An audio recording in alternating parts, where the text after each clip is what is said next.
নমস্কার, Senco golden diamonds presents সোনা কথা কথা সোনা। আজকে যার সাথে হবে আড্ডা, তার সাথে আড্ডা মারার চেষ্টা করছি লাস্ট 2 বছর হলো। এত ব্যস্ত এবং I always feel so proud যে এই যুগে যদি আমি সত্যি বলি লেজেন্ড শব্দটা শুধু তার জন্যই যেন প্রযোজ্য। দেবজ্যোতি মিশ্র needs no introduction, a poet, a painter and a composer and a man with many colors. এই রঙের মাসে the very right person Shri Debjyoti Mishra the legend এর সাথে হবে আজকে আড্ডা। তাই thank you so very much for allowing this conversation. Thank you. অবশেষে দেখা হলো তোমার সাথে। অবশেষে দেখা হলো না, যেটা হয় আমার মানে একটা কাজের এমন চলতে থাকে, আমার সবসময় মনে হয় যে তোর সঙ্গে যখন বসে আমি 2 মিনিট সময় কাটাবো, সে কথা শোনাই হোক, শোনার কথাই হোক, আমরা যা কিছু করি না কেন সেটা একটুখানি যাতে আমি সময় পাই, সেটাই তার জন্য চেষ্টা করছিলাম।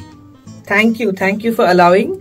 প্রথম প্রশ্ন, কেমন আছো? কারণ তুমি এত বেশি ব্যস্ত থাকো, তোমার ব্যস্ততার মধ্যে তুমি নিজেকে কেমন রেখেছো একটু সেটা জানবো প্রথমে। আমি ভালো আছি, মানে এই ভালো থাকাটা কথাটা বলতে গেলে যেটা মনে হয় যে সবাই মিলে অনেক ভালো থাকলে পরে আমি মনে হয় যে আরো বেশি ভালো থাকবো। আমার সারা দেশের মানুষজন সবাইকে নিয়ে, সবাই মানে এই ক্যামেরার পেছনে যারা রয়েছে, ক্যামেরার সামনে যারা রয়েছে এবং আরো সমস্ত মানুষজনকে নিয়ে সবাইকে নিয়ে ভালো থাকলে আরো ভালো থাকবো, তবে ভালো আছি। কিন্তু সত্যি কথা বলবো, এত গম্ভীর তোমাকে আমি খুব একটা না আমি গম্ভীর নই। আসলে এইটার পরে আরেকটা, তারপর আরেকটা, তারপর আরেকটা, আর তোর জন্য যাতে আমি খুব স্পেশালি মানে হোলির আগে আসছে, সুতরাং এটা বেশ মানে রং চঙে ব্যাপার থাকে, তার জন্য একটা প্রিপারেশন নিচ্ছিলাম। ওই গম্ভীর অতটা দেখালেও আসলে গম্ভীর নয়। তাহলে ঠিক আছে। এবার দেখো, মিউজিক কম্পোজার তোমাকে সেলিব্রেট আমি আর কি করব, সারা পৃথিবীর মানুষ তোমার ফ্যান। কিন্তু এই যে কিছু কিছু জায়গায় এখানেও আর্টের প্রদর্শনী রয়েছে। আর let me tell everyone, Debjyoti Mishra যখন পেইন্ট ব্রাশ তোলেন তখন কিন্তু এম.এফ. হুসেনের পাশে সেটা জায়গা পেয়েছে। এটাও কিন্তু পেয়েছে। না, তুমি যতই বিনয়ী হও, তুমি যখন আঁকো তখন যোগেন চৌধুরীও তোমার ফ্যান। সো এই যে আঁকার অভ্যেসটা, ছোট্টবেলার কথা জিজ্ঞেস করবো, হোয়াট ওয়াজ দ্য ইন্সপিরেশন? কত বছর বয়স থেকে তুমি আঁকাও কি করছো? আঁকা অ্যাকচুয়ালি আঁকতে ভালো লাগে, আঁকার ব্যাকরণ শিখিনি।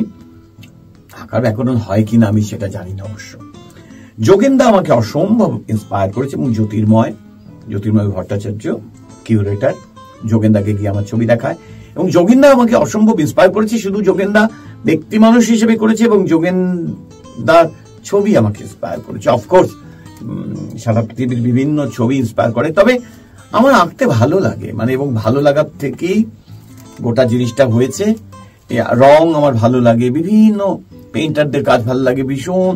খ্যাতিমান যারা নয় তাদের এক একটা ছবির সামনে আমি গিয়ে দাঁড়িয়ে থাকি। আমি সারা পৃথিবীতে যখন যাই আমার যেটা থাকে সেটা হচ্ছে 3টে জিনিস থাকে আমি দেখবো। I must go to the night club, one thing, আমার বিভিন্ন ফর্ম অফ মিউজিক সেখান থেকে আসে। I must go to the exhibitions, মানে তা যদি কোনো বিখ্যাত জায়গা না হয়, তা ছোটখাটো জায়গা আছে সেখানেও যাবো, এবং মিউজিক্যাল থিয়েটার দেখবো, ব্রডওয়ে না হলেও মিউজিক্যাল থিয়েটার দেখবো। এই 3টে জিনিস থাকে, এবং যে কোনো পৃথিবীর যে কোনো জায়গায় গেলে মানে বাঙালির কাছ থেকে দূরে থাকি। বাঙালি সেই একই গর্তের মধ্যে পড়ে, তো সেটাই বাঙালির থেকে দূরে থাকি।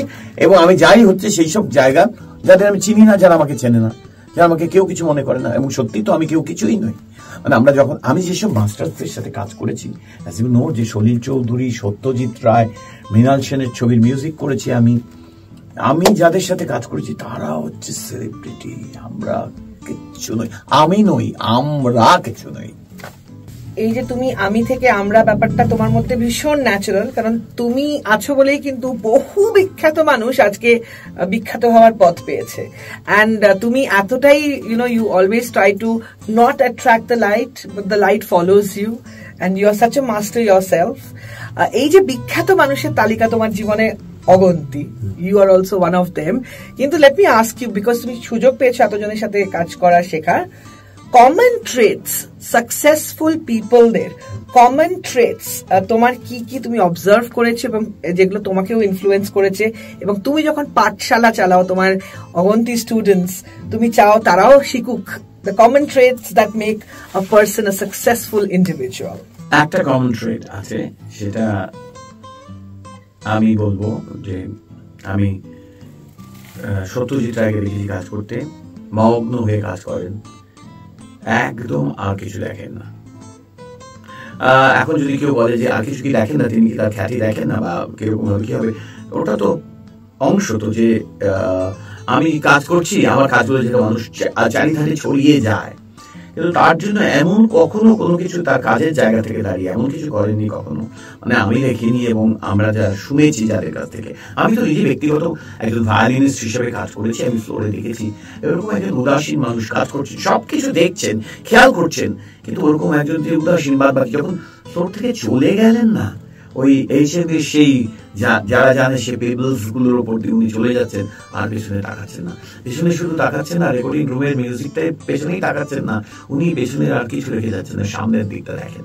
সলিল চৌধুরীকে তারপর দিনই আমি সেই একই ফ্লোরে, এইচএম এর ফ্লোরে, মানে আগের দিন সত্যজিৎ রায়ের কাজ হয়ে গেছে, Sushant Banerjee music recordist, sound engineer, আমাদের ভীষণ প্রিয় সুশান্ত দা, এবং সেই রেকর্ডিংসে কাজ করছে সলিল চৌধুরীকে, গম গম করছে সমস্ত কিছু, সবকিছু কি অসাধারণ, সমস্ত ইনক্রেডিবল সমস্ত সলিল চৌধুরীর গান, কি বলবো, আপনারা জানেন, শোনেন, অসাধারণ সেই সমস্ত গান। কিন্তু ওই একটাই ট্রেড, গানটা শেষ হয়ে গেল, ইন্টারলিউড প্রিলুড কি ভালোবেসে, কত আবেগ দিয়ে, কত মায়া নিয়ে করলেন, যেই বেরিয়ে এলেন ওই মায়াগুলো কেটে বার করে দিলেন। এবং তারপর আমি দেখেছি সলিল চৌধুরীর ক্ষেত্রে সেটা, যে ওনাকে যদি কখনো বলা হতো আপনার এই গানটা কি অসাধারণ হয়েছে, শরীরে কিরকম ভাবে লাজুক একটা হাসি, আচ্ছা আচ্ছা ঠিক আছে, মানে মনে হয় ও কথা থেকে কি করে বেরিয়ে চলে যেতে পারবেন।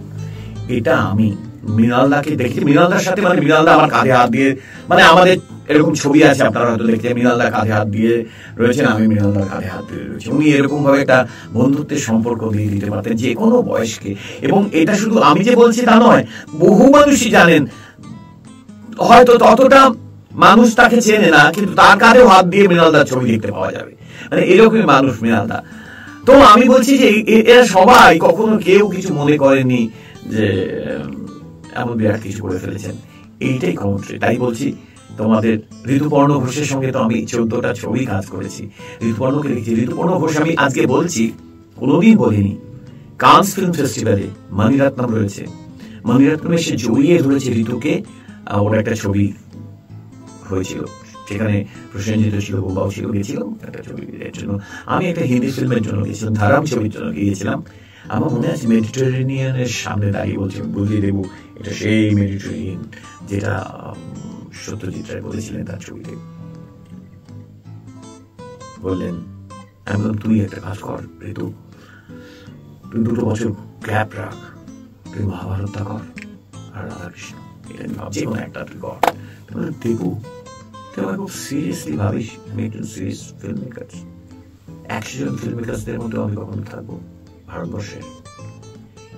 এই যে নিজেকে নিয়ে সিরিয়াস না হওয়া, আমি তোমাদের বলবো, যারা তোমরা গান বাজনা করছো, আমার সঙ্গে কাজ করছো, আমি তোমাদের সঙ্গে কাজ করছি, একটাই কথা খুব ইম্পর্টেন্টলি, তুমি তোমার কাজটা খুব ভালোবেসে করো, আবেগ নিয়ে করো, সিরিয়াসলি করো, কিন্তু তার বাইরে নিজেকে আর বেশি সিরিয়াসলি নিও না।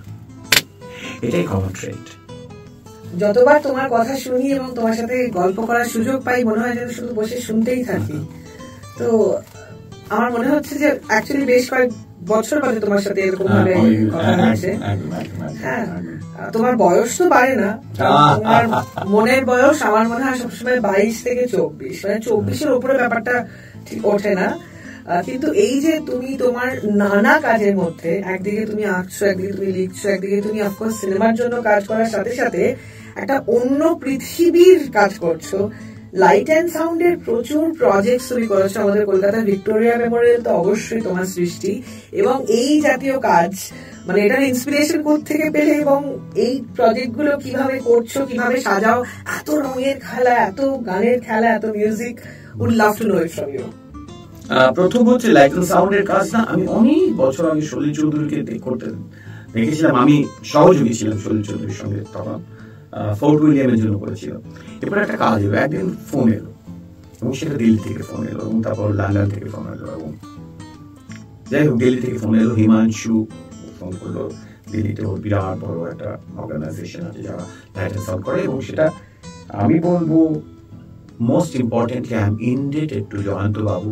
উনি ভিক্টোরিয়াতে ছিলেন তখন, জয়ন্ত বাবু রেকমেন্ড করেছিলেন যে দেবজ্যোতি মিউজিক করবে। উনি আমার কিছু কনসার্ট শুনেছেন এই সমস্ত কিছু। তো at that point of time হিমাংশুরা ঠিক আছে কলকাতা শহর থেকে রেকমেন্ড করা হয়েছে, কিন্তু তার পরবর্তী সময় যেটা হয় যে ওনারা এত ভালো লাগে যে ওনারা তারপরেই ওরা আসামের একটা লাইট অ্যান্ড সাউন্ড প্রজেক্টের জন্য আমাকে নেন এবং আমি মিউজিক কম্পোজ করি। I felt so nice, I felt so great to compose for light and sound. আমি সেই সব জায়গাগুলোতে যাই, গিয়ে দেখি আগে জায়গাটা কিরকম, এবং সেটা আমাকে হিস্ট্রির মতো দিয়ে নিয়ে যায়, ইতিহাসের মতো নিয়ে যায়। সেটা আমার ভীষণ ভালো লাগে। যখন আমি গল্প শুনি, ইতিহাস দেখি, মধ্যপ্রদেশের চান্দেরির জন্য মিউজিক করি, সেই যুদ্ধ, প্রেম, যুদ্ধ, জয় পরাজয়, হিংসা, সমস্ত কিছুর মধ্য থেকে শেষ পর্যন্ত সভ্যতা বেঁচে থাকবে, মানুষ সভ্যতার শেষ পর্যন্ত দাঁড়িয়ে মানুষ মানুষের পাশে বেঁচে থাকবে। এটা এই মুহূর্তে আমি যখন মানে এই শুটিংটার মধ্যে রয়েছি, এখানে বলছি আমি কথা, এই মুহূর্তে আমার কাজ চলছে খাজুরাহোর জন্য মিউজিক স্কোর করছি। লার্জ, ফাস্ট, ব্রড, বিগ একটা কাজ, এবং সেই তার মিউজিক স্কোর করছি, এবং সেটা আমার মনে হয়েছে যে সেটা মনে তো হচ্ছে কাজটা ভালো হচ্ছে। আপনারা সবাই যারা দেখছেন তারা যখন এইসব জায়গায় দেখবেন তখন তারা যেন আপনারা মিউজিক শুনবার সময় আমার কথা মনে রাখবেন যে আমি মিউজিক করেছি। ভালো হলে ভালো বলবেন, আর না হলে বলবেন যে এত কথা বললেন যে দারুণ মিউজিক তো হয়নি কিছু, সেটাও বলবেন। লাইট অ্যান্ড সাউন্ড আমাকে খুব ইন্সপায়ার করেছে নতুন ভাবে। আমার মনে হয়েছে যে আমি নতুন ভাবে এই যে মানে ছবি আঁকা, আমার চলচ্চিত্রের কাজ করা, তার পাশে অ্যাডভার্টাইজিং এর কাজ করা, তার পাশে আমি এই কাজ করছি, আমি খুশি। সাউন্ড, লাইট, তুমি আর তোমার ম্যাজিক, মানে পুরোটাই হচ্ছে একটা ফেয়ারি টেলের মতো সুন্দর। সত্যি ফেয়ারি টেল, হ্যাঁ একদম ফেয়ারি টেল। আচ্ছা, অনেক স্বপ্ন তো পূরণ হয়েছে, কিছু অধরা স্বপ্ন যেগুলো এখনো স্পর্শ করা হয়নি। দেবজ্যোতি মিশ্রর কি আদৌ কিছু রয়েছে? পুরোটাই রয়েছে। স্বপ্ন তো একটাই, যে সারা পৃথিবী জুড়ে সবার ঘরে ঘরে প্রত্যেক থালায় ভাত থাকুক, ভাতের গন্ধ থাকুক, লেগে থাকুক। এই যে প্রথম বলা হলো কেমন আছো, ভালো আছি, ভালো কি আছি, যদি ভালো থাকি তারপরে এই যুদ্ধগুলো কেন হবে। সুতরাং এই স্বপ্নটাই, এটাই হচ্ছে আসল স্বপ্ন, সবচেয়ে বড় স্বপ্ন। আর বাদ বাকিগুলো নিশ্চয়ই স্বপ্ন। সেই স্বপ্নগুলো আমাকে বাঁচিয়ে রাখে, জাগিয়ে রাখে। হ্যাঁ, আমি জেগে থাকি যে আমি কি বহু বহু লক্ষ লক্ষ মানুষের একজন হতে পারি যারা এই সভ্যতায় যুদ্ধর আগুন নিভিয়েছে। সেটাই তো সবচেয়ে বড় স্বপ্ন, সেটাই তো অতটা রয়ে গেল, এখনো পর্যন্ত রয়েছে। কোনো একদিন কেউ একজন কোনো একটা গোষ্ঠী, অনেক বহু বহু মানুষের স্বপ্নে এই যুদ্ধ, সত্যিকারের যুদ্ধের আগুন নিভে যাবে।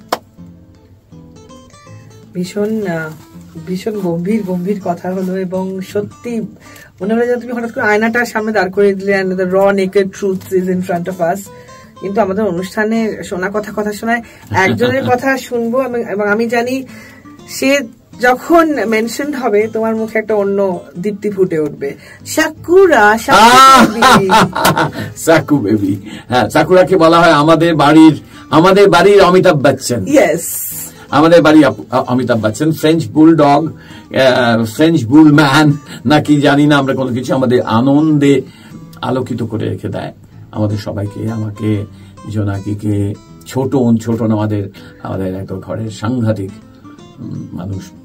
সাকুরার সাথে তার বন্ধুত্ব, এই সাকুরা আসে, সাকুরা তার রাত্রিবেলা তার সাংঘাতিক সব ব্যাপার ঘটতে থাকে। সে মার কাছে যাবে সে, এবং সে আমাকে মার পাশে থাকতে দেবে না।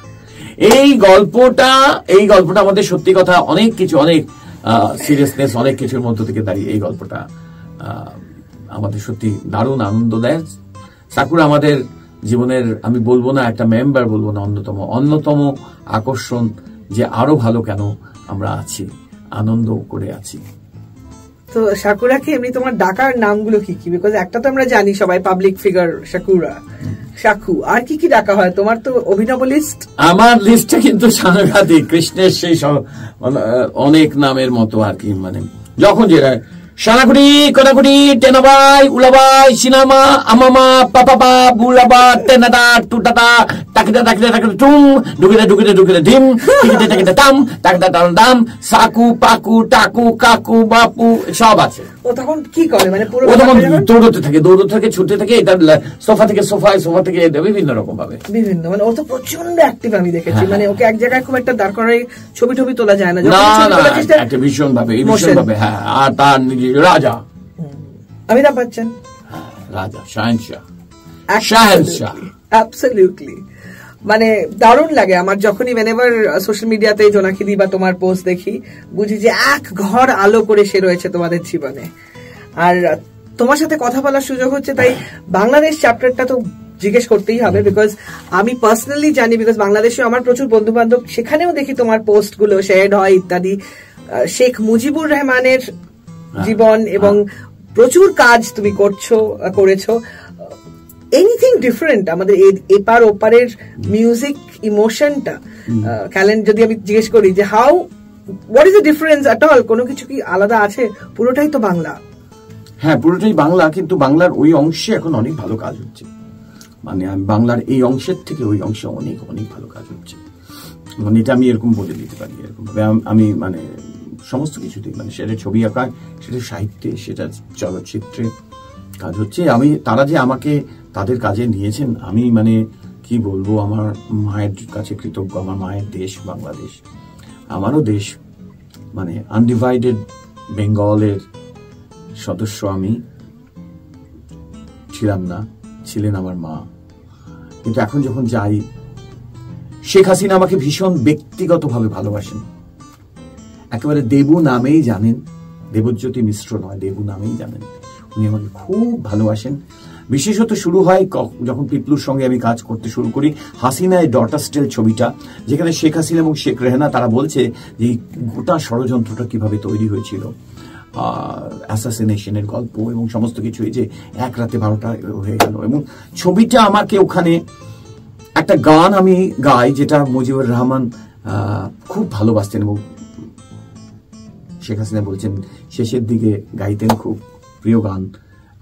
আমার সাধ না মিটিল, আশা না পড়িল, সকলি ফুরায়ে যায় মা। আমার সাধ না মিটিল, আশা না পড়িল, সকলি ফুরায়ে যায় মা। আমি খুব আবেগ বিভল হয়ে যাই এই ছবিটা দেখলে। আমি অত্যন্ত খুশি এই লাইট অ্যান্ড সাউন্ডের কাজ, আমার এই বাংলাদেশের কাজগুলো নিয়ে, এবং অবশ্যই কলকাতা শহরের কাজ ভালো হবে, আরো ভালো হবে, আমি সেই আশায় থাকবো। নিশ্চয়ই আমাদের পরবর্তী প্রজন্ম ভালো কাজ করবে। তবে আপাতত আমাকেও তো আমার কাজ নিয়ে, আমি সত্যজিৎ রায়ের বই গত বছর কম্পোজার সত্যজিৎ লিখেছি, আমি লিখেছি সলিল চৌধুরী, সলিলদা ও গানের একগুচ্ছ চাবি। এই যে বলছি না যে আমি লিখেছি, আমি কি লিখেছি শুধু, এই যে আমার সাথে বহু বহু মানুষের সাথে যোগাযোগ, তারা গল্প করে, বিভিন্ন গল্পের মধ্য দিয়ে কত কিছু আসে, সেই সব কিছু সবার হয়ে আমি লিখেছি। তাই যা কিছু আজকে যেটুক যা করছি সবার হয়ে করছি। উইজডম এন্ড নলেজ ট্রি, একটা গাছ, বড় একটা বৃক্ষ হচ্ছে তুমি, মানে তোমার কাছে বসে মনে হয় শুনে যাই, জেনে যাই। তবে আই নো সময়টা ভীষণ বাধা, কারণ এরপরে আরো অনেক কাজ অপেক্ষা করছে। তাই একটু অন্য প্রশ্ন, ছোটবেলায় বহু মানুষের কাছ থেকে তো বহু কথা শুনতে হয়, মানে বাড়ির লোকজন কিছু কথা বলে, টিচার, আত্মীয় স্বজন, তোমার জগৎটা নিশ্চয় অনেক রকম মানুষ ঘিরেই ছিল। তো শোনা কথা শোনা, কোন কথাগুলো একদম শোনার মতো পিওর এবং সারা জীবন মনে রয়ে যাবে, সেই কথাগুলো শুধু রয়ে গেছে মনে। যদি জিজ্ঞেস করি এমন কিছু কথা যেগুলো তুমি তোমার লাইফে ফলো করো, কারণ তুমি ছোটবেলায় বা বড় হওয়ার পথে তোমাকে কেউ বলেছে এবং সেগুলো তোমার জীবনে রয়ে গেছে, আজীবন থাকবে। খুব ইম্পর্টেন্টলি আমার বাবা একটা কথা বলতেন, তো তখন ভায়োলিন শেখাচ্ছি, খুব কঠিন, ডিফিকাল্ট, ধৈর্য হারিয়ে যায়, বকাবকি করে বাবা একদিন একটা কথা বলছেন, বাবা বলছেন শোন, একটা কথা খেয়াল রাখিস, যে কাজটা তোর একদম ভালো লাগে না সারা জীবন, সেই কাজটা দিনে আধ ঘন্টা করবি। ধর তোর বাজার যেতে ভালো লাগে না, তো বাজার যাবি, আধ ঘন্টা ধরে বাজার করবি। ধর তোর গুছিয়ে রাখতে ভালো লাগে না, এটা ওখানে ওখানে ওটা কেন থাকে, তুই আধ ঘন্টা অন্তত গুছবি। এবং গুছোতে গুছোতে কেন যে গুছোই এই কথাটা তোর মনে হবে, কিন্তু প্রত্যেক দিন করবি, দেখবি তোর ধৈর্য বাড়বে। এবং সেইটা আমি পরবর্তী সময় জীবনে দেখেছি কত কাজে, মানে সেটা মানে কত রকম ভাবে, মানে একেবারে যেটাকে বলে প্র্যাকটিক্যালি সেটা কাজে লেগেছে, ধৈর্য রাখতে হয়েছে। এরকম বহু কথা সলিল চৌধুরী যেমন বলেছেন যে ফ্লোরের মধ্যে যখন তুমি যাবে, ফ্লোরের প্রতিটি মিউজিশিয়ান তুমি তাদের সাথে ফাইট করবে, ঝগড়া করবে, কিন্তু সেটা ফ্লোর পর্যন্ত, ফ্লোরের বাইরে যেন কখনো না থাকে। এইটা যে কি সাংঘাতিক কাজ করে, মানে একটা ভালোবাসাময় মায়ার পৃথিবী তৈরি হয়।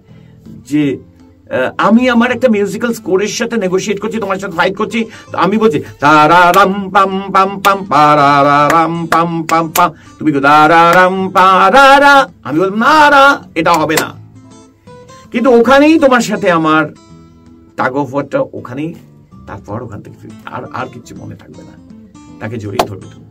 এইটা আমার মনে হয় যে এরকম কিছু বহু কথা আছে, যে কথাগুলো সব কথা তো শুনিনি, এখন খালি মনে হয় কেন শুনিনি। সলিল আমাকে একটা কথা বলতেন, আমি আজকে জানি না সময়ের মধ্যে বলা, সলিল বলতে তুই ভালো করে ভায়োলিনটা প্র্যাকটিস কর, তাহলে তুই দেখবি এই যে ইগোর অস্ট্রাক এরকম বাজাবি। এটা কি কখনো সম্ভব পৃথিবীতে? মানে কেউ কাউকে যদি বলা হয় তুমি দৌড়ো, তুমি লাফাও দেখবে এভারেস্ট ছুঁতে পারবে, সেটা কি কখনো হয়? ওই রকমই ইগোর অস্ট্রাক ভায়োলিনে ওই রকমই একজন মানুষ। আমি শুনতাম খুব, বলে শুনছিস তুই প্র্যাকটিস কর, তুই ওরকম বাজাতে পারবি।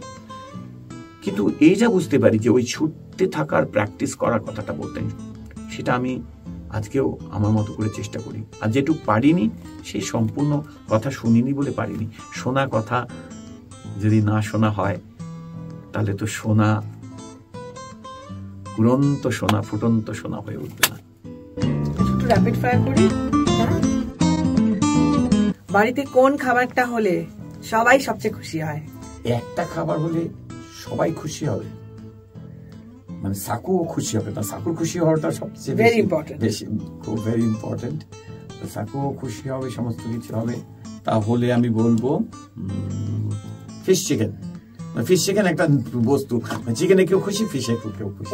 ফিশ স্ট্রোক চিকেন, বিয়ে বাড়ির মতো। ফিশ খেলে চিকেন পাবে না, চিকেন পেলে ফিশ পাবে না, এরকম। হ্যাঁ, বাট সাকু কি দুটোই খাবে তো? না, হ্যাঁ সাকু দুটোই খাবে। ওকে, মানে ওকে খাওয়ার সময় ঘুরে বেড়ায় না, খাওয়ার না, আগে ঘুরে বেড়াতো, খুব কাছাকাছি ঘুরে বেড়াতো করতো। এখন ওকে একটু বুঝিয়ে দিলে যে তুমি খাবে, তুমি আচ্ছা ডাউন স্টে এই সমস্ত বলে দিয়ে সব করতে পারে। গ্রেট। একদম ছোটবেলায় কোন একটা গান যেটা তোমার ফার্স্ট, তোমার মনে হয় তুমি মেমোরাইজ করেছিলে, একদম মুখস্থ হয়ে গেছিল গানটা অনায়াসে? আমার ঠাকুমার গাওয়া একটা গান, যেটা আমার ঠাকুমার গলা শুনতাম। ঠাকুর ভীষণ মিহি একটা গলা ছিল। মধুর আমার মায়ের হাসি চাঁদের মুখে ঝরে, মাকে মনে পড়ে আমার, মাকে মনে পড়ে। ঠাকুমা তার মার কথা মনে পড়ছেন, আর আমি আজ এত বছর পরে আমি ঠাকুমার গাওয়া সেই গান মনে করছি। বিউটিফুল। এমনিতে জীবনে তুমি কার বেশি ক্লোজ ছিলে, বাবা না মা? আমি আমার মায়ের ছেলে। হ্যাঁ না? হ্যাঁ, মনে হয় বাবার কাছে প্রচুর টিকেছি, যদিও বাবার কথা রাত দিন বলি, আমার মিউজিক স্কোর, লেখা, সমস্ত কিছু। না, আমি বাবা মা কারো কাছে না, আমি ঠাকুমার সবচেয়ে প্রিয় ছিলাম, ঠাকুমার সবচেয়ে কাছের ছিলাম। কি বলে ডাকতেন ঠাকুমা? ঠাকুমাকে মাম্মা বলে ডাকতাম। আমার মাম্মা তিনি ডাকতেন আমাকে মহাদেব বলে। বাবা, মানে আমি দেব, দ্বিজ, ঈশ্বর এই সমস্ত কোনো বোধ গম্যি নেই আমার, কিন্তু আমার ঠাকুমা যে ডাকতেন মহাদেব নামটা, সত্যি ঠাকুমা চলে যাওয়ার পর আর তো কেউ ওই নামে ডাকবে না কেউ কখনো, এরকমই। প্রথম চশমা কোন ক্লাসে? চশমা অনেক বড় বয়সে, বুড়ো বয়সে, মানে চশমা আমার মনে হয় যে 12-14 বছর বয়স, মানে আগে আমি চশমা প্রথম নিয়েছি। আচ্ছা আচ্ছা আচ্ছা, ছোটবেলার নয়? না না, ছোটবেলার নয়, মানে যদি এখনকার ছোটবেলা না বলা হয় তাহলে ছোটবেলার নয়। এমনি ছোটবেলায় কি খেলাধুলা করতে, নাকি শুধুই তোমার আর্ট কালচার এই সাইডটাই ছিল? আমার আর্ট কালচারের সাথে কোনো সম্পর্ক ছিল না। বাবা ভায়োলিন নিয়ে ভীষণ পড়ে থাকতেন, তাই অবশ্যই আমার পড়াটা ভালো ছিল, এবং সেটা বাংলা সাহিত্য, ইংরেজি, এগুলো সব ছিল। খেলাধুলো, আমি ক্রিকেট খেলতাম, এবং ক্রিকেট আমি কলেজ লেভেলে খেলেছি, আমি মানে বেঙ্গলের হয়ে খেলেছি ক্রিকেট। এটা তো একটা নতুন তথ্য, এটা সত্যি জানতাম না। হ্যাঁ, ক্রিকেট খেলেছি আমি, মানে বেঙ্গল হয়ে খেলেছি, আমরা একবারই খেলেছিলাম। তারপর মানে রেগুলার খেলা ছিল, এবং আমাকে ভাড়া করে নিয়ে যাওয়া হতো বিভিন্ন জায়গায় খেলার জন্য, ওপেনার এবং উইকেট কিপার। তারপর একটা এই আঙুলটা চোট পাই, তো বাবা বললো ডিসাইড করো ভায়োলিন বাজাবে না ক্রিকেট খেলবে। তো এই ডিসিশনের মধ্যে ক্রিকেটটা অফ গেল। কিন্তু এখনো যখন মাঝে মাঝে ছেলে ছোকরারা গলি ক্রিকেট তো এখন নেই, কিন্তু ও যদি মাঠে খেলে আমি কি বলি, আমি একটু দেখবে। আমার ধারণা, আমার যেন সবসময় ধারণা, ক্রিকেটের ব্যাটটা নিয়ে ধরলে পরেই আমি একটা টাক করে মেরে দিতে পারবো, মানে এবং লেট কাট করবার জন্য আমি চাই যে বোলার বল করে, আমি এখন একটা লেট করে ক্যাচ ধরে নেয় অবশ্য, কিন্তু মানে এইরকম আমার খেলা ছিল ক্রিকেট খেলা। ক্রিকেট খেলা সেই সময় খুব ভালোবাসতাম। যেহেতু তুমি সবসময় তোমার ভীষণ ইয়াং স্টুডেন্টসদের সাথে তুমি প্রচুর কাজকর্ম করো, প্রচুর নতুনদেরকে তুমি সুযোগ করে দাও, এই নতুন জেনারেশনের বাচ্চা কাচ্চাদের দেখলে what is that common thing that plays in your head, মানে কি মনে হয়? কারণ তুমি তো সারাক্ষণ তাদেরকে মিট করছো। হ্যাঁ, সত্যি কথা, মানে আমি একটা কথা বলছি যে এই কথাটা বোধহয় আমিই বলতে পারি, যে আমি যখন নতুন মিউজিক কম্পোজার হিসেবে, মানে আমি বলছি আমি যখন নতুন মিউজিক কম্পোজার হিসেবে, তখন আমি সবচেয়ে নতুনদের নিয়ে কাজ করেছি। এখন যারা একেবারে সিনিয়র মোস্ট মিউজিকে কাজ করছে, তাদের জীবনে প্রথম কাজ কিন্তু তারা সবাই, সেটা রূপঙ্কর থেকে, সেটা শ্রীকান্ত থেকে, সেটা রাঘব থেকে, প্রতীক আমাদের চলে গেছেন, অনুপম, সবাই মানে প্রত্যেকে কিন্তু তাদের প্রথম কাজ কিন্তু আমার সাথে সঙ্গে শুরু হয়। এবং আরো অনেকে আছে যারা আছে, যেমন হচ্ছে যে একজন আমাকে তো মনেই করে যে তার প্লেব্যাকের গুরু আমি, সেটা হচ্ছে রূপম ইসলাম। এবং রূপম ভীষণ, কিন্তু মানে কেউ এরকম ভাবে সমন্তকের প্রথম দিকের যে কাজগুলো আর কি, এরকম অনেকে আছে যাদের কাজ আছে। এইটার মানে নয় কিন্তু ওরা আমার সঙ্গে কাজ করেছে, আমি ওদের সঙ্গে কাজ করেছি, আমরা একসঙ্গে কাজ করেছি। এবং এখনো যারা নতুন জেনারেশন থেকে ছেলে মেয়ে আসছে তারা কাজ করে, তাদের আমি সবসময়, তার কারণটা যে এরা সব ব্যস্ত হয়ে গেছে, এখন ভীষণভাবে ব্যস্ত হয়ে গেছে, ফলে আমাকে সময় দিতে পারে না, ফলে আমি আবার নতুন যারা আছে তাদের সঙ্গে, এটা আমার ধারণা আমার কাছে এসেছিল সলিল চৌধুরীর সঙ্গে কাজ করার সূত্রে।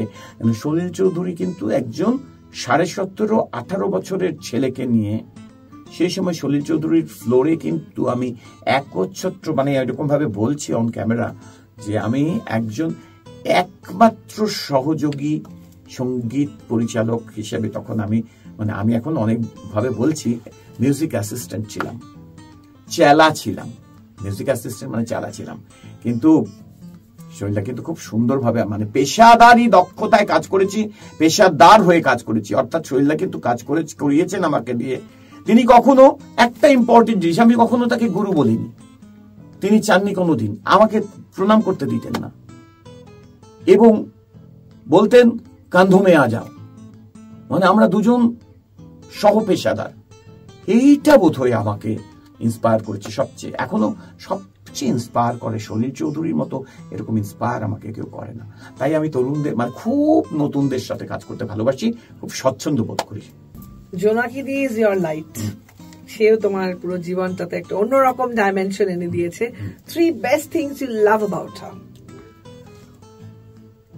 জোনাকির ভেতরে সকলের জন্য একটা মায়া ভালোবাসা রয়েছে, এই মায়া আর ভালোবাসা সকলের জন্য রয়েছে, এইটা আমার সবচেয়ে ভালো লাগে। এবং জোনাকিও ইয়াংস্টারদের সাথে দারুণ কাজ করতে পারে, ইন্সপায়ার করতে পারে, এবং যে কোনো কিছুর মধ্য থেকে দাঁড়িয়ে ও তেজে জ্বলে ওঠে। অ্যাবসলিউটলি জোনাকি হলে পরেও ও কখনো কখনো সূর্য হয়ে যায়।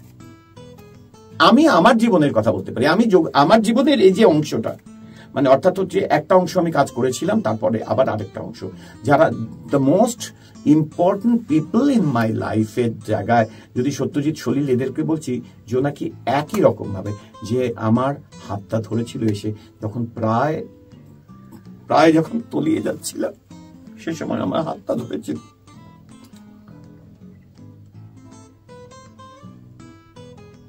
I love you. I love you. I love you.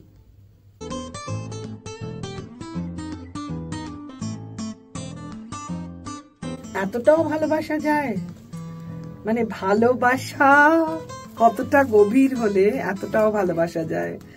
আমার সত্যি মানে আজকে মনে হচ্ছে যে কি জিজ্ঞেস করব, আর কিছু জিজ্ঞেস করার নেই।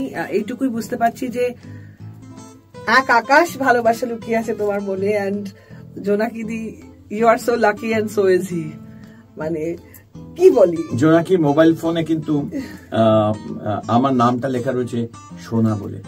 ও মাই গড, এটা তো সোনামণি সোনা, তো সোনা, হ্যাঁ সোনামণি সোনা, মানে সোনা সোনা নামটা রয়েছে। তাহলে এবার একটা ছোট্ট সোনা নিয়ে প্রশ্ন করি। হ্যাঁ, তোমার কি নিজের কখনো কোনো মেমোরি আছে তোমার মায়ের কোনো একটা জুয়েলারি যেটা মা সবসময় পরে থাকতো, বা জোনাকি কোন কি জাতীয় গয়না পরলে তোমার ভালো লাগে? বিকজ তুমি তো তোমাকে তো কখনো গয়নাগাটি পরে দেখিনি। আমি একটা কথা বলবো, এটা খুব এটা ইম্পর্টেন্ট, খুব ইম্পর্টেন্ট। আর আমি অ্যাডভার্টাইজিং এ কাজ করি, সুতরাং সেখান থেকে দাঁড়িয়ে অনেক অ্যাডভার্টাইজিং হয়, সবকিছু হতে পারে, কিন্তু এর থেকে বড় কিছু সেটা হচ্ছে যে আমি খুব একটা এমন একটা পরিবারে জন্মেছি যে পরিবারে ছোটবেলা থেকে দেখেছি আমি দারিদ্র্যর সঙ্গে কিভাবে যুদ্ধ করছে আমার মা। আমার মায়ের বাবা মানে আমার দাদু ছিলেন জগন্নাথ কলেজের প্রিন্সিপাল, কিন্তু দাঙ্গা সমস্ত কিছুর মধ্যে থেকে আমরা যখন চলে আসি 1947 সালে, দেশ স্বাধীনের সময় সমস্ত চলে আসি, সমস্ত কিছু ফিরে আসে। এবং তারপর আস্তে আস্তে আমি দেখেছি, আমি যখন তার তো অনেক পরে আমি জন্মেছি, আমি দেখেছি একটা জিনিস যে আমাদের পরিবারে মাকে কখনো খুব অল্প স্বল্প জিনিসপত্র দেখেছি, কখনো কিছুই ছিল না মা। এবং আরো অনেক কিছু ঘটনা আছে এই আমি ধার বন্ধকিতে যেত, চোখে দেখেছি।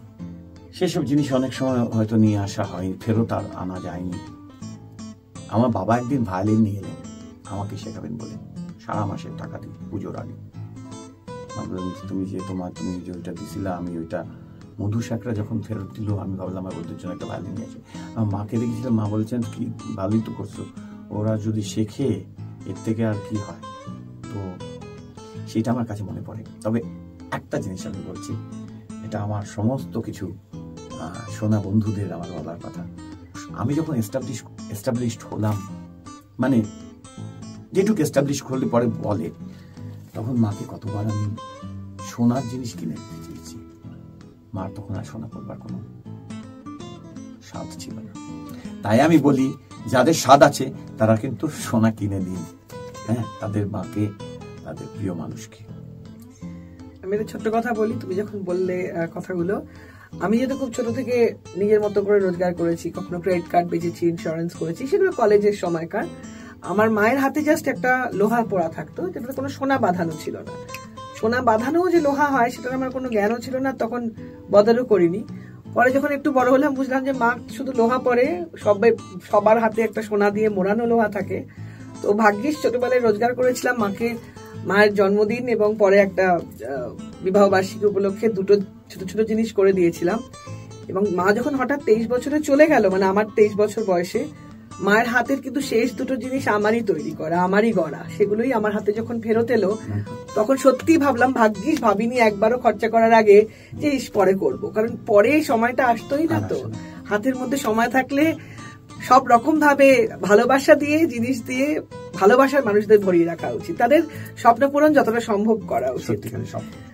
থ্যাংক ইউ দেবুদা, আজকে কি ভালো লাগলো তোমার সাথে কথা বলে। আমারও খুব ভালো লাগলো। ঋতু আমার ইন্টারভিউ করেছিল, ঋতুপর্ণ ঘোষ আমাকে ইন্টারভিউ করেছিল, আমার মনে আছে। আমার মনে পড়ে না আর কেউ আমাকে এত সুন্দরভাবে আমাকে আস্তে আস্তে একটা ইন্টারভিউ নয়, প্রশ্ন উত্তর নয়, একটা জার্নির মধ্যে দিয়ে নিয়ে যাওয়া, কত কিছু স্মরণ করিয়ে দেওয়া, যেটা রূপসা করেছিস আমাদের শোনা কথা শোনা তাতে যেটা নিয়ে যাওয়া গিয়েছে, সেটা আমি বলবো আমার কাছে ট্রেজার, আমার কাছেও স্বর্ণালী হয়ে থাকবে। তার কারণ আমিও যে আমার কাজের মতো থেকে আমি ভাবছিলাম আমি কি ভালো করে বসতে পারবো, আমি সেটেল করতে পারবো কিনা, বাট এটা ইউ ম্যাজিক বা বন্ধুত্ব যেটাকে বলা যায়, যেখান থেকে দাঁড়িয়ে আমি অন্তত আর কিছু হোক আমার দর্শকরা জানবেন যে আমি খুব অনেস্টলি আপনাদের সামনে ছিলাম। নমস্কার। থ্যাংক ইউ সো মাচ দেবদা, তুমি সবসময় honest. You are an incarnation of the God above, your talent everything. একটা ছোট্ট উপহার তুলে দেবো, আমি ডেকে নিচ্ছি সেনকো গোল্ডেন ডায়মন্ডস এর তরফ থেকে এসে Saurabhi. Thank you so much for your time দেবদা, থ্যাংক ইউ সো মাচ। এটা ছোট্ট উপহার, ছোট্ট token. Thank you so much for everything.